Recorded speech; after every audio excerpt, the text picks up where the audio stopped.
مې خبرې وشوې د بلوچستان د حکومت او پر امن و امان رابسو زموږ یو ښار دی چمن یې بولي. چمن د بلوچستان هغه واحد ښار دی چې د ټول بلوچستان زیات ریونیو ګورنمنټ له د چمن څخه ځي. چمن هغه واحد ښار دی چې جید علما کرام د چمن څخه وتلي دي. چمن هغه واحد ښار دی چې د چمن د کراټو د فوټبال د کیلو نامتو کلاړیان د پاکستان پر سطح کپټنان وسېدلي یا د امریکن لیګو په عراق او په شام کې هم یعنی چمن هغه ښار دی فوټبال په سطح وته کوچنی برازیل ویل کېږي او دغه رقم نور ډېر نامتو کسان د چمن څخه وتلي. دا ښار په موجوده حیثیت کې چې د ګوادر باندې د ټولې نړۍ نن حملې دي، نن پر ګوادر باندې جنگ دی، د دې ګوادر دروازه چمن ده. د دې وستي ریاستي ریاستو دروازه چې ده هغه د چمن ښار ده. د چمن ښار موجوده حالات موږ به د جاپي صاحب څخه پوښتنه وکړو چې زموږ هغه رقم پر چینو باندې بتې خوړل کېږي. نه زموږ ډاټسن والا جین تېرېدی سي، نه زموږ لارۍ والا جین تېرېدی سي. زموږ بتګري شروع ده. نمبر 1 زموږ اسپتال دی جاپي صاحب دلته یو اسپتال چې هغه د کروڑا ورپو منصوبه و په محمود آباد کې د چمن د ښار دپاره جوړ سو. د هغه 2 واره افتتاح هم وسوله په مختلفو حکومتو کې، مګر هغه دغسې بند پر بند ولاړ دي. 80% مریضان زموږ دا صرف د دې لاس مري چې اکسیډنټ وسي دلته دومره سړی نسته چې ونسته په پر شوه کې وینه راوکاږي یا داسې وکړي چې دا مریضان وړل کېږي 80% دا په حق ورسیږي. که چیرې د هغه دغه وسي هغه به 80% بچاوي. دا زموږ د اسپتالو حال دی. د تعلیمي ادارو دا حال مې دی چې اساتذه کرام چې په ډیرو ملکو کې هغه ته د ټرافیک جرمانه نشته، په ډیرو ملکو کې هغه ته جج ولاړیږي چې دی په عدالت کې پیسي. اساتذه کرام چې په پرایویټ اسکول کې 1000 روپۍ تنخواه ده، د سرکاري اسکول یې 1 لک روپۍ تنخواه ده. په سرکاري اسکول کې کله په هفته کې 1 ورځ ورځي، کله د ورځې 1 غنټه ورځي، او پرایویټ اسکولو ته پوره ترجیح ورکړې ده. او دغه رقم د بجلۍ زموږ دغه صورتحال دی چې په چمن 10-12 لکه آبادي، په دا کې 15 لکه آبادي 3 ورځې بجلي نه وي، بیا دا بله 15 لکه آبادي 3 ورځې بجلي نه وي، بیا یو پیس کې د چا فریج وسوځل سي، د چا د کالۍ ماشین وسوځل سي. او بله ناشوده زموږ د چمن په ښار کې د هر پلاد په میاشته کې 2 ورځې کرفیو راځي چې په هغه کې زما طالب علم خوار دی بې عزته دی اسکول یې باندې، په هغه کې زما مدارس باندې، په هغه کې زما اسپتال باندې، په هغه کې زما د ډي سي دفاتر باندې، په هغه کې زما نادرا باندې زما سپینږیري د روډ د یوې غاړې څخه بلې غاړې ته نه راپرېښول کېږي. وجه چې شته وایي اعلی افیسران راغلي دي. د جاپي صاحب څخه زه دا ډېر سوالونه مې سره یو ځای کړه د چمن په د مجموعي صورتحال په باره کې به د ده سره یې واخلو چې آیا صرف هغه کسان اشرف المخلوقات دي چې دا کوم اعلی افسران راځي یا دوی ورسره کښېني؟ دا نور ګرده د چمن والا دومره دهشتګرده دي چې دا خلک جنبېرېږي چې روډونه یې پر بند کړي دي. آیا دا د چمن والا دومره خونخواره دي؟ که چیرې دومره خونخواره ولی دوی به ټیکس نه ورکولی، که چیرې دومره خونخواره ولی نن د کشته مامدان تر ټولو زیاتې. نو یقینا دا د افسوس خبره ده چې زموږ په ښار کې نن یو افیسر راځي د ښار څخه 3 کیلومتره لرې په سټیډیم کې چند کپان تقسیموي. د سټیډیم څخه 3 کیلومتره وهاخوا ته پر تمام آبادي باندې زما بچی د اسکوله راګرځېدلی، زما سپینږیری پلار، دا بل سپینږیری اکا، دا بل مریضه زنانه، دا د اسپتال څخه محرومه د نادره هغه کسان د توبې سره راغلي 3 میاشتې وایي و ټوکن ته د نادره انتظار کړی. مګر په دا ورځ باندې د یو وار د نادره بدبختي چې ورسې دومره لندونه ورته لګېدلي دي چې قصدن زموږ د ښار سره دا کېږي چې دا خلک جام وساته. د هغه باوجوده بیا دا ورځ باندې په دا هړتال باندې هم سره دغه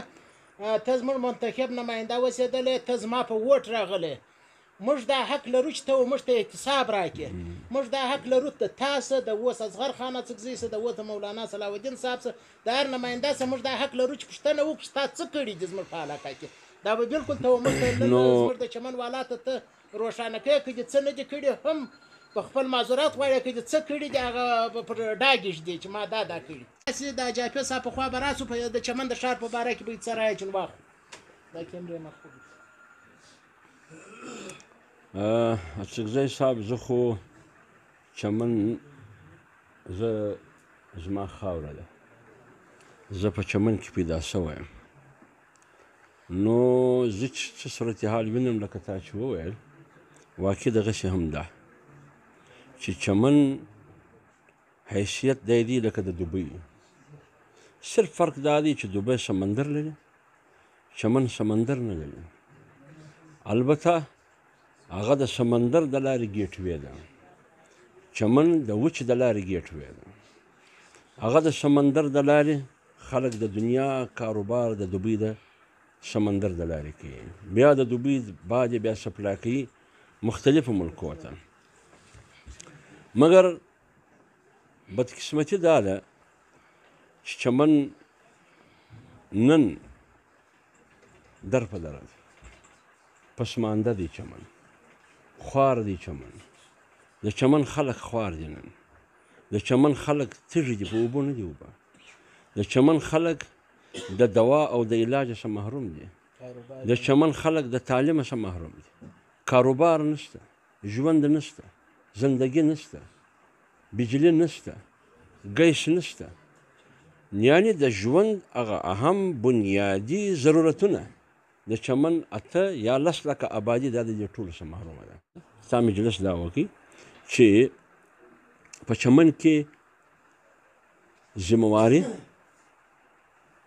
د منتخب نماینده هم جوړېږي، هغه که پر لوی سیټ دي که پر کوچني سیټ دي، د هرې پارټۍ سره چې تعلق دی باید د چمن په غم ځان خبر کړي. بالکل منشیات سره عام څوک د چمن په غم ځان خبر کړي، د چمن په ځوانانو ځان خبر کړي، د چمن په هسپتال ځان خبر کړي، د چمن په تعلیم ځان خبر کړي، د چمن په روزګار ځان خبر کړي. د چمن خلک یو روزګار نه لري، یو ټیم یې په شا راخستی، کله ډبرې ورته نیولي، کله ګولۍ ورته نیولي. یعنې د 14 کالو هلک په 290 کال زه په کوټه کې ناست وم، د 14 کالو هلک یې معلومېږي، هغه ویډیو اوس هم شته، دا یې وویشتي، زړه نسته ښایسته ځوان، دې پلار نه درلودی، دې مور نه درلوده، دې څه شي نه درلود، 3 هلکان یې وویشت او دا 3 سره زما تربرونه وو، 3 سره شهیدان شو. او بیا ته راشي پاتا ورکوي 50,000 روپۍ په لاس کې ورونه، راشه 50,000 دې مور له ورو. زه حافظ حمدالله ورسره یا صدیق خان ورسره یا بل صاحب ورسره را روان سپایي وایي میجر صاحب دی، را روان صوبهدار وایي کرنل صاحب دی. 50,000 روپۍ زما په ستاسو مړی سړی مړ دی، د 14 کالو سړی مې مړ دی، ځوان مې مړ دی، زما ګرده کور پر ده ولاړ. ته را روان یې 50,000 روپۍ دې راخیستې دي، نه تا کړي نه ما کړي، بس ختم. دا ولې داسې دا چمن ولې دا رقم شو؟ د دغه ځایه څه ته وانګېره، د دغه ځایه څه ته معلومه کړه. هلکه ته دا یې جی اف سي راځي، خدای دې راولي، زموږ سر و سترګې دي، زموږ میلمه دی. چمن خلک مېلمه نوازه دي، موږ د خپل ای جی اف سي عزت کوو، احترام یې کوو. موږ فورسز دي، موږ احترام کوو. زموږ چوکیداران دي، موږ احترام کوو. زموږ فوج، زموږ کور کمانډر، دا زموږ محافظین دي، زموږ چوکیداران دي د دې ملک، د دې موږ احترام کوو، عزت یې کوو. مګر کوم خلک چې تعلق ورسره لري یا ورغاړي، و هغه ته ووایي چې یاره نن ته راغلی وې دا ښار 6 ګنټې بند و، زما کوچنی ناجوړ و، هغه د ټکټر په ټیله کې مړ شو. زما کوچنی زما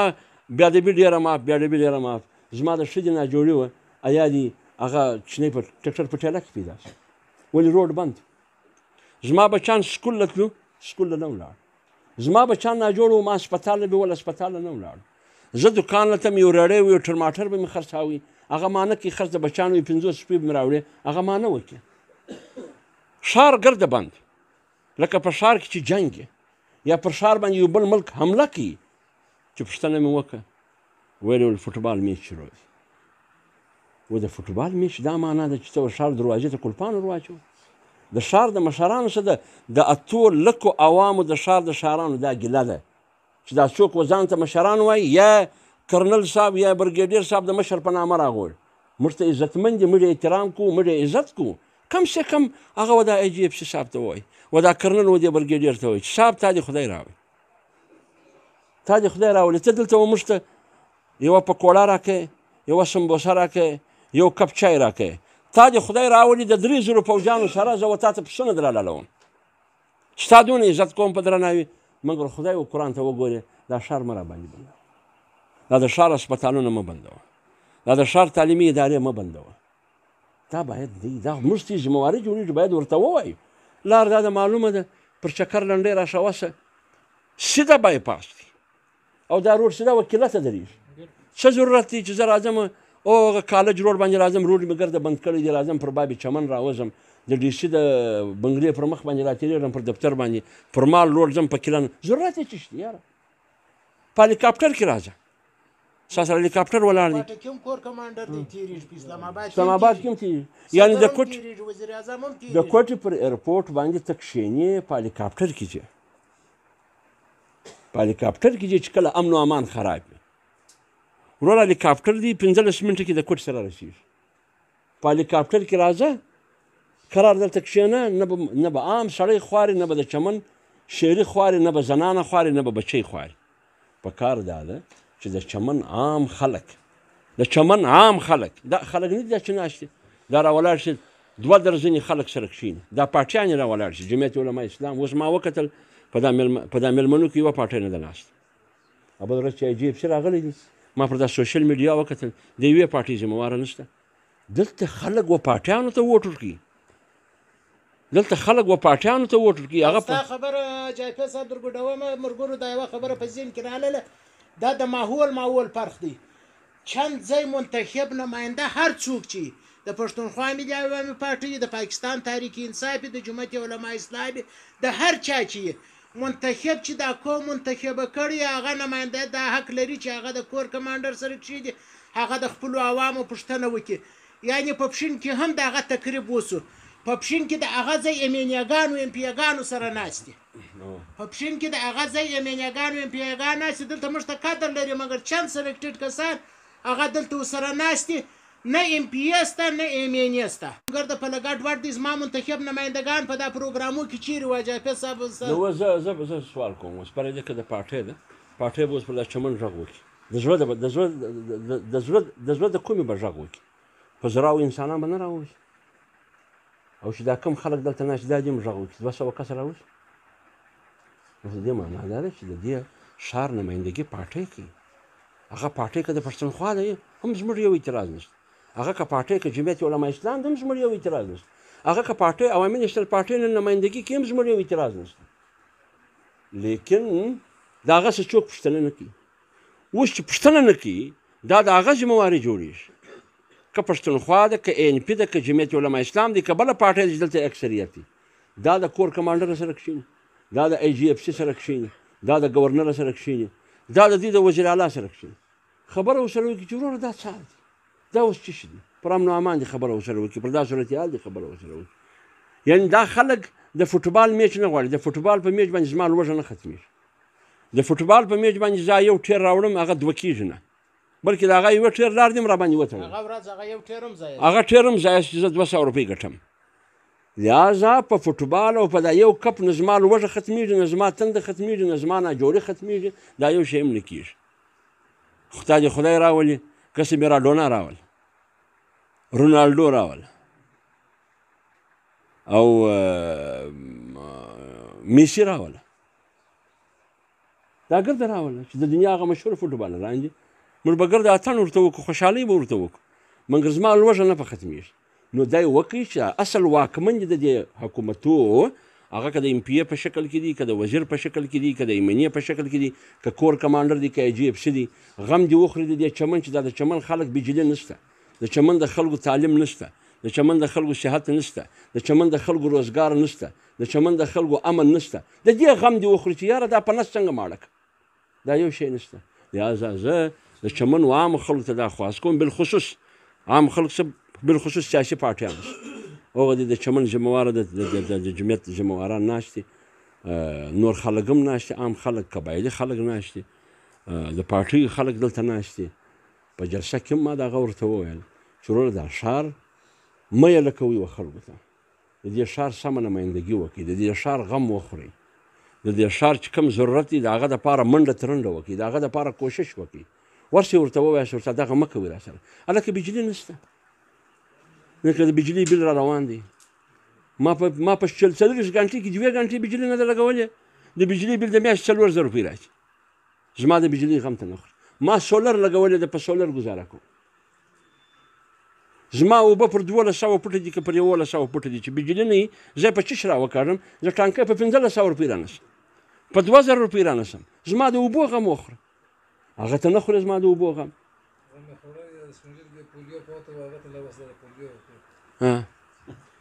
موږ پخوا دا اورېدلي وو چې د 6 کالو واکسین ته پولیو ورکوي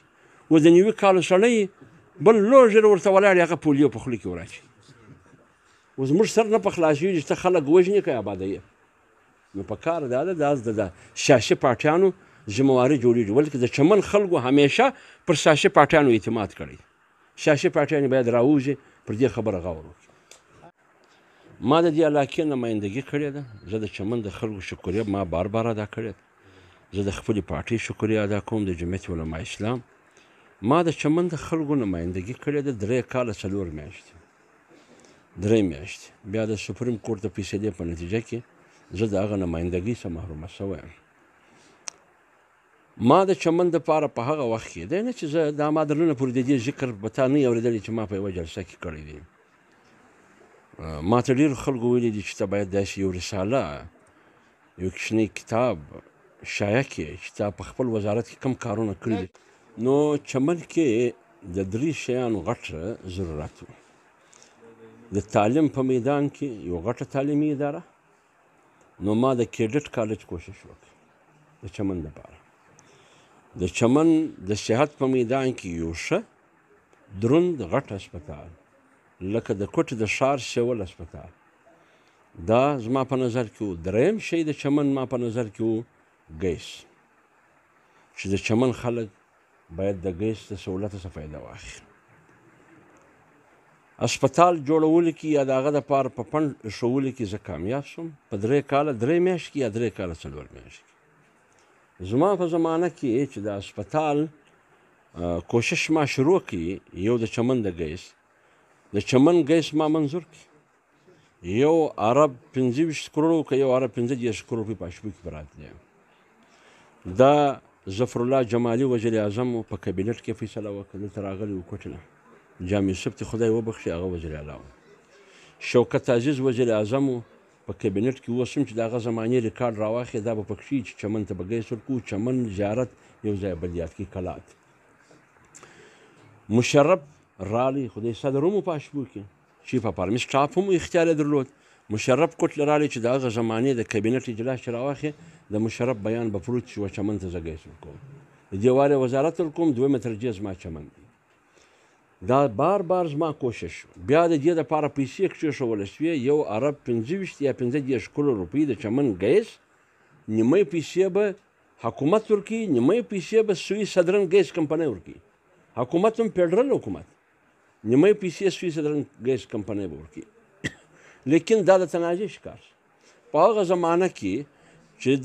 په کلا عبدالله کې د جمعیت علما اسلام یو ځای MP و نور ایمني و امپیګان د نورو پارټیو شخړه دا وه تنازع ما ول پر پاخر ور به دا ګیس پیپلاین ځي پر کوژک به ځي دا لوړ روغ نه دی د کوژک پر دې به ځي لیکن د هغو کوشش دا و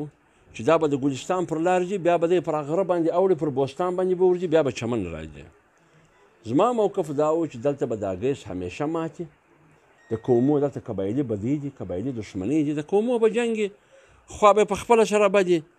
او ګیس به د چمن دا وړاوي نو لهذا پر دا توره لیکه باندې باید موږ کش کړو سهار و ماښام پوج هم پر ګرځي اپسي هم پر ګرځي لیویز هم پر ګرځي پولیس هم پر ګرځي تحفظ یې کولی شي حفاظت یې کولی شي بیا چې که ګلستان نه موږ به وي کوم کې عبدالرحمنزي له به وي هر ځای له چې مې به وي د دې ځای څخه هم به ولی شي برانچونه به یوې خوا او بلې خوا شي تقریبا یو کال دغه جنګ ما کاوی بیا زه پکې کامیاب شوم پر دغه روټ باندې چې دا پخه لیکه ده 3 واره ما د کراچي د اسلام آباد د ګیس ذمه داران افسران د ملکي سطح باندې او پر صوبایي سطح دا ما راوستو ما به ګرځول د کوژک په لوړو په جوورو کې هغه لاندې که ستا په یاد کوژک کې زمانه جوړېدی موږ به لاندې تلو په دا چرانو کې به تلو دلته به پر چکر لنډۍ راووت یا پر زاړه چمن راووت کوژک جوړېدی په اشبو کې پر دا لار مې هم بوت اخر فیصله پر دا توره لیکه پر روډ وشوه دا شی ما منظور کړي لیکن نن هغه ګیس ولاړې پر بله خوا دا ګر د دنیا په خبره ده هغه ګیس په تیر حکومت کې په 2008 بیا تر 14 پورې د چمن نماینده څوک بیا د 2014 تر 18 پورې د چمن نماینده څوک زه د چا نوم نه اخلم د چمن کام د چمن خلک دې ورته وګوري چې اګست څه شو پر کومه خوا ولاړې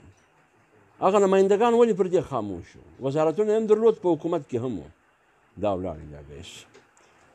پر بله خوا ولاړې سپتال ما جوړ کړي بنیاد کښېښوله شو زما وزارت ختم شو بیا هم زه په پسې وم چونکې دا فنډ د صوبې و د مرکز سره تعلق نه درلود کیډټ د مرکز سره تعلق درلود هغه ځای څه به مې باقاعده اجلاس د مرکز کړي چې صوبو ته کم شیان ورکوو نو مثلا په هغه کې ما یو کیډټ ایښی دا ما پکې دغه کړی کیډټ ما جوړاوی پاشپو کې کرنل څوک و زما یېر دی دا د روغاني په دې خوا کتې پام پر وکړي دلته د عربو په کیمپ یې بولي دا ځای جوړ و په دا ځای کې ما وګرځاوی د دې زموږ د پارټۍ دلته ذمهواره علما د دې ګواهان دي دا ما بوتو کرنل راسره و چې زه په دا ځای کې کیډټ جوړوم هغه ماته وویل ولې ماته ایجوکیشن ډپارټمنټ وویل ته که کیډټ جوړوم ځکه راښکاره کړه ما چې ورښکاره کول دا خو د پوج په لاس کې ده د اف سي په لاس کې ده بیا مې د کرنل سره میټینګ وکړي هغه ویل چې هر وخت تا منظري راوړه دا ځای زه درېله کوم کرنل راسره و کیډټ کالج دلته چې کوم شی جوړېدي د بلوچستان څخه اپروول د کابینټ د اجلاس څخه او د پلانینګ څخه دا ما ویستي منظور مې کړي و اسلام آباد مې یوړی د بده مرغه په قسمت کې د چمن نه ولیکلې زما وزارت ختم شو بیا تا ته معلومه ده چې بیا فیصلې بل څوک وي کال یو نیم کال خو دا ګسه محروم و بیا په کار دا وه چې کوم نماینده د 2008 بعد راغی هغه دا په مخه اخیستې او دا ډېر اسانه کار و دا ګران کار هم نو دا شی ولاړې تر اوسه پورې نشته د 2014 بیا تر 18 پورې دا کیډټ کالج نه راغی ګیس ولاړې پر بله خوا هسپتال ستا په مخ کې دی هسپتال در 2013 پورې پیسې ما ولې شوې زما ملګري په حکومت کې وو زما امپیګان په حکومت کې وو د چمن نماینده د بلې پارټۍ وو زما ملګري دلته په حکومت کې وو هغو ته به ما خواست وکړي چې دا د چمن هسپتال دی دا مه ضایع کوئ که ستا یاد په هغه وخت کې باقاعده هسپتال بچاو تاریخ شروع شو اول وار ما د هسپتال جوړاوی دا و چې زوړ د ښار کوم هسپتال دی دلته ما جوړاوی دا ما په دې وجه جوړاوی چې دا د ښار مابین 3 منزله ما جوړ په دې کې د ګاډیانو پارکینګ هم مختلف شیان پکښې وو دا دغې هسپتال لکه د کوټ د ښار دا لوی غټ شول هسپتال دا دغې هسپتال اول د دې اول فیزیبلیټي پی سی 1 چې جوړ 14 کروڑ روپۍ وه غالبا 14 کروڑه په څه بالا یا کم بیا خو تاته معلوم دي چې څونه وخت تېرېږي خښت هم ګرانېږي سریا هم ګرانېږي هر شی ګرانېږي زموږ د چمن څخه خلک زه نومونه نه اخلم هغه کده د ټیکې په بولۍ کې ناست چې کله ټیکه نه سوه ورمیلاوه ټیکه واسګزي صاحب ته ورمیلاو شوه حافظ حمدالله خوابدی چې ماته ولې نه سو میلاو ابل صاحب خوابدی چې ماته ولې نه سو میلاو ولې په میدان کې خو زه وم نوم یې هسپتال بچاو تاریخ شروع د هسپتال بچاو تاریخ په نتیجه کې هسپتال د تنازع شکار شو د جنگ شکار شو بیا یو داسې مرحله راغله چې زما وزارت ختم شو بیا زه نمونه نه اخلم څه سرکرده خلکو کوشش کاوي د غره په خوا به وي چا به په دې خوا دغې به وي چا دغې دلته په دې خوا به وي چا به د غره په خوا به وي بابا ته غره له دادونه هسپتال څه شته باره بیاست دا خو د ښار شی دی غره له تاسو څوک درځي ورته د محمود آباد څخه غره له ځې بیا زه راولاړ شم دا نن زه اول وار دا خبره کوم زه ورځم کور کمانډر له په زمانه کې زما وزارت نو کور کمانډر ته ما وویل ما د هسپتال منظور کړی دی د دې پیسې پرتې دي زه یو ګزارش کوم چې د هسپتال دپاره مځکه پیدا کړه ته یې کولی شې د هسپتال جوړ کړه ورته ځای راوښیه ما 2-3 ځای وښوه په هغه کې یو داسې د کورو سره ځای و اوله ترجیح دغه و چې دا اوس کوم ځای بیا تا ته معلومه ده چې پر دې ځای هم خلک ودرېدو چې موږ یې نه ورکوو لیکن موږ د خدمت قسمت یې بولي د چمن د خلکو خوشبختي یې بولي نیکبختي یې بولي هغه هسپتال کار شروع شو بیا د هغه 2006 25 مۍ باندې زه ختم شوی 2006 25 مۍ زه ختم شوی په 2008 کې انتخابات شوي دي د 2014 پورې د چمن نماینده څوک په 2014 کې انتخابات شوي دي بیا د 2018 پورې نماینده څوک هسپتال ولې نه رسېږي و تکمیل ته ولې نه رسېږي هسپتال د هسپتال شروع کېږي ولې نه ما یې ابتدا وکړه د آخري شپو کې بیا په تېر حکومت کې هم چې د دې ځای نماینده و هغو یې بیا ابتدا وکړه نو چې تا وکړه دا شروع کېږي ولې نه نو لهذا زما په زمانه کې دغه درې غټ کار یو هسپتال ستا په مخ کې دی یو کیډټ کالج ما منظور کې د اسلام آباد پورې مې یوړي بیا په کار ده دا نور نمایندګانو ذمهواري ګیس ما منظور کې بیا په کار دا و چې دا نور نمایندګانو په دې پسې همت کړی وای د بده مرغه زموږ دا تربورګلوي یې بولې سیاسي محاذ-آرایي یې بولې تناو یې بولې ضد یې بولې چونکې دا حفیظ حمدالله په مخ اخیستی دي د حفیظ حمدالله کار زه نه کوم هلکه دا د حفیظ حمدالله کار نه دی دا د چمن د عوامو کار دی د هغه په ګټه کې تمامیږي نو صحت په باره کې هسپتال د تعلیم په باره کې کیډټ کالج د ګیس په باره کې 1 ارب 15 کروڑ روپۍ منظوري هسپتال کې زه کامیاب شم خو لیکن په کار دا و چې په 10 کال کې دې خلکو شروع کړی وای در اوسه نه دي شروع کړی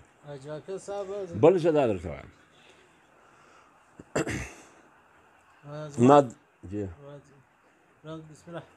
ما 3-4 کشني هسپتاله جوړ کړو یو په کلي شالون کې دا د دې خلکو ته مطالبه وه زه یې کښېنولم چې موږ یو هسپتال په دا علاقه کې غواړو دا هسپتال ما ورکړه لکه RSC ده که BHU ده BHU ده دا ما ور جوړه کړه یو په اسنزو کې ما ور جوړ کړه یو په ادرمانزو کې دا درې یو د خدای دې مغفرت وکړي الله دې وبخښي حضرت مولانا عبدالغني صاحب په مدرسې په کونج کې چې دا کوم BHU ده دا ما ور جوړه کړې ده دا 4 ما جوړ کړو یو مې کالج جوړ کړي په دغه کې په ادرمانزي کې مې کالج جوړ بله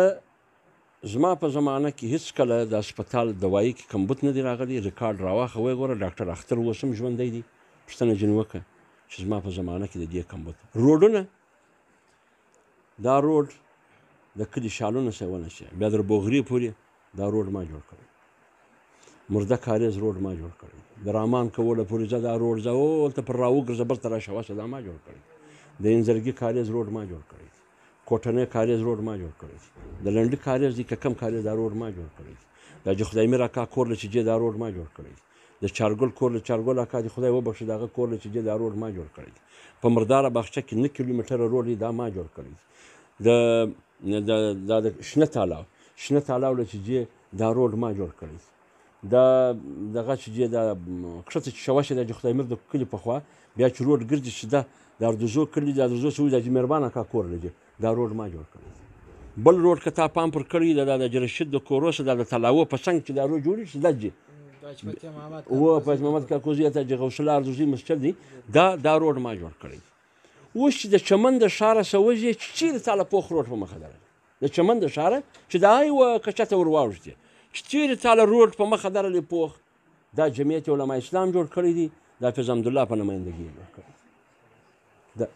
15 که 14 برمې ما کښې دي په دې کې 14 برمې هغه دي چې در هره برمه لاندې 400-500 کنکشنه دي خلک اوبه دي نشي خلکو زه په قومیت متهم کړی وم چې حفیظ حمدالله قوم پرست دی د خپل کام دا کوي کله کله به دا ورسره ملګری کوي د ملیازي دا هم کوي ولې دا د ده د خسرګنۍ دا د ده خسرګنۍ ده کور والا یې ملیازی ده ځکه د هغه لږ خیال ساتي ولې ملا چې دی هغه د مورا تابع دی نو دا چرلنډی به هم راپورې غوټه کړه او بل به د خپل کام دا کوي چې زه اوس درته وایم دلته نصر زیم پروت دی دلته اشیا زیم پروت دی دلته ملیازی هم پروت دی دلته نور زیم پروت دی نور قومونه هم پراته دي غبي زیم پروت دی بادل هم پروت دی خدای دې د ما څخه پوښتنه وکړي که ما دا کړي دي چې دا زما د قومه دي دا زما د قومه نه دي لیکن چې کوم حق صدیق لري هغه حق کار سلیم هم لري چې کوم حق اډکه ولري یا مرده کاریز لري یا چوهې لري یا سنځله لري یا مرداره باغچه لري ګلداره باغچه لري هغه حق یخي کارخانه هم لري هغه حق کلی شالون هم لري هغه حق کلی ملک رحیم هم لري هغه حق سرکیت لري هم لري هغه کلی ملک نواب هم لري هر څوک دا حق لري دا ګردو ماته ووټ راکړی لیکن دې خلکو زه متهم کړم په دې چاپې صاحب زه به اوس تا ته در وښیم 15 برمې ما کړي دي زما اوس هم یوه یاده ده چې زما و فلاني کام ته څو برمې ورکړي دي چې هغه خوابدي دي و هغه ته مې ډېر ورکړي دي چې زما کام یې بولي و هغه ته مې کمې ورکړي چې زه په بدنامه یم چې ملیازي دي و هغه ته مې هم کمې ورکړي چې هغه وایي موږ ته نه دي راکړي و هغه ته مې د هر چا ډېرې ورکړي ما ته یې وایي را معلومه ده کور را معلوم دي ځای را معلوم دي و چا ته مې ورکړی زه به در وښیم اوس یې وایي په حاجي حسن مالک څوک دي دلته ما برمور کړی حاجي مدنور کساب زامن ته پېژنې دا څوک دی دلته ما برمور کړی حاجي اغاجان دلته لوړ پروت دی دا څوک دی دې ته ما برمور کړی حاجي مد اکبر دوزی څوک دی دې ته ما برمور کړی اوس دا ګردې برمې دي مولوي عبدالصمد سالیزی څوک دی دا ته ما برمور مولوي رضي خان څوک دی دې ته ما برمور کړی دوې برمې مې د مولوي صلاح الدین په مدرسه کې ورکړي دا بېله خبره ده د قسمت د ده په هغې کې به اوبه نه وي موږ به کډۍ کې وکړي هغه به د ده په هغې کې اوبه نه وي نو دوې برمې مې هلته ور وکړي ده په مدرسه کې هغه مدرسه کې به اوبه نه وي کډۍ به مو ور وکړي په مدرسه کې به اوبه نه وي نو لهذا دا ډېر دا ډېر زیاتوب دی ډېر زیاتوب وسو په دې کې چې دا خلک یې سره بدزنه کړو سره پله بدنیته یې کړو دا خلک یې خوار کړو دغه خدمت ما بجلي مو خلکو ته ورکړي دي فرق مې نه دی کړی یعنې د مرده کاریز په بد نیت زه ولکه وایم په بد نیت نه وایم د مرده کاریز دوه پولینګ و د یوه پولینګ څخه مال 8 ووټه راغلي د بل پولینګ څخه مال 28 ووټه راغلي ورسره ریکارډ وګوره که ما درواغ ویل زه ګسه پاکستان پرېږدم پاکستان پرېږدم ګسه ځمه د دې ځایه کډه وړم نو ماته او ما چې شي ور وکړي ما روډ ورپوخ کړي ورسره دا کوم روډ چې تللی دي پر کوم ځای راګرځېدلی دا ما ورپخ کړی دا بل چا نه دی ورپخ کړی نو دا د مخه منظور شوی دی دا روډ نو د چمن په 3 کاله 3 میاشتې کې چې کوم خدمت ما کولی شو هغه ما کړی لیکن تا ته معلوم ده په دې خلکو کې خلک په دې ځای کې خلک وینې د دې څه به موږ انکار نه کوو خلک قومیت هم کوي خلک سیاست هم کوي سیاست یې دا دی وایي ما ته دې ووټ نه دی راکړی تا ته یو شی نه در کوم قومیت یې دا دی وایي ته د پلاني کام یې تا ته نه در کوم زه یې دې کام ته ورکوم دا شی باید په دې سیمه کې نه وي په دې وطن کې دا باید موږ د مابینه وبس دا زموږ د ګردو مشترکه وطن دی د دې د ګټې دپاره موږ باید هر څه ډېره مننه ملګرو چې تاسو دا پروګرام واورېدئ مخ ته یې پسې شیر کړئ موږ د جافر صاحب یوه نړۍ مننه کوو دا و د جمعیت علما اسلام مرکزي رهنما چې سابق صوبایي وزیر پاتې شوی دی سابق سینیټر پاتې شوی دی شاهین جمعیت محافظ ختم نبوت چې هغه کردار دی چې هغه به بیا په تاریخو کې بیا معلومیږي چې کم کردار دا ادا کړی و یقینا دا خبره ده زموږ د چمن سیاسي پارټیانې هم په دا وجه ناکامه دي چې په الکشن کې چې دی ډېرې اکټیو مګر دی ډېرې مسلې راسي هغه دی چپې لکه دا د چمن غیر اعلانیه کرفیو یا په چمن کې د منشیاتو سره عام کېدل یا په چمن کې د بجلۍ ناروا لوټېدل یا په چمن کې د نادرا ناروا نو تاسو ځوانان ته زه وایم هر یو میډیا یاست هر یو مشر یاست راپورته سئ لکه جاپر صاحب سره چې زه نن ناست یم ته هم راسئ ورسره کښېنئ چې ته زما نماینده اوسېدلی ما ته حساب راکړه تا چیش کړي دي د منتخب نماینده سره کښېنه د تیر نماینده سره کښېنه چې ووټ څه غواړي د هغه سره کښېنه چې ته به زما دپاره څه وکړې او تا زما دپاره څه کړي دي ملګرو راپورټ سئ هېڅوک مې نه خوري سوال وکړئ جواب وکړئ پوښتنه جن وکړئ دا پیسې چې دا کم فنډونه تیله راوړي دا بالکل نه د خپله جوبه راوړي دا هغه فنډونه دي چې زموږ د ټیکسه جمع شوي دي زموږ ټیکس کمه دی چې دا یو سړي کوچنی بچی پر زکندن پروت دی په نډال دوا دی یوله راوړي په هغه کې هم د داسې ټیکس کاټي که د بجلۍ بیل ورکوي کونډه هم ورکوي امیر هم ورکوي غریب هم ورکوي ملا هم ورکوي طالب علم هغه بجلۍ په بیل کې ټیکس کاټېږي راپورته سئ د منشیاتو خلاف کار وکړئ د بتې خلاف چې پر چینو خوړل کېږي د دې خلاف کار وکړئ دا ناجایز علامات چې کېږي چې مثال نور ښارو کې به افسره ګرځي زموږ په ښار کې چې افسر راسي بالکل چاند سلکټډ کسه او بله به درته وایم یوه خبره اخري دا خبره کوم چې په دا کم ګروند کې زه ناست یم چې دا سلکټډ کسان ناست دي ډېره په دغه زه په خپله انټرنیشنل کې لاړې اوسېدلی یم ما مټ شو پر خپل ځای په دا ځای کې امان الله صاحب زما د پاکستان وشو فدرېشن سربراه چې د بلوچستان څه واحد شخصیت دی چې هرې صوبې له ورسي هلته به د هغه ځای صوبې واکداران ایسي ډي سي وزیران د ده د استقبال دپاره راوځي دی نن زما سره په ګروند کې ناست دی د چمن په خپل ګروند کې و ده ته بلنه نه ورکول کېږي چې ته راسه و دا ماشوم ته یو کپ ورکړه و عامو خلکو ته بلنه ورکول کېږي د فدرېشن سربراه د هغه رقم زما د چمن څه وتلی محمد عیسی دی محمد عیسی د پاکستان د فوټبال ټیم سربراه اوسېدلی دی چې په دنیا کې میچونه د پاکستان دپاره کړي دي او ګټلي دي اوس یې کوچ دی دا نه یادېږي کلیم الله چې نن په امریکن لیګ کې دا په هغه ګروند کې ناست لکه عام خلک دا صرف چش دی دا د هغو ادارو منظور نظر نه نو نور څه ووایم ملګرو نور یې پر تاسو السلام علیکم